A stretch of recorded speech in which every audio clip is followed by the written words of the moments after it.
2008 AMG S63 Bouse. This shit is Rick Ross back in the day. Came through, we just chopped off the resonator in the middle, hit it with some clean welds, ran that 3-inch pipe. Pretty much fucking simple job, guys. There's a resonator on the floor right there.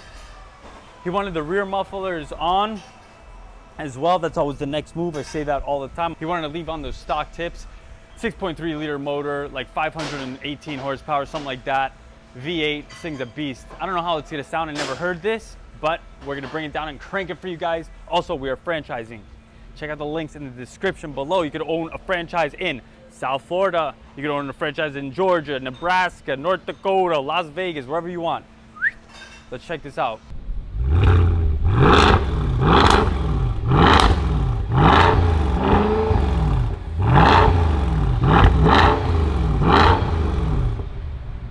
Jay gets distracted easily over here. And if I pulls up or a good looking chick, he's like, sorry Nia, that's his girlfriend.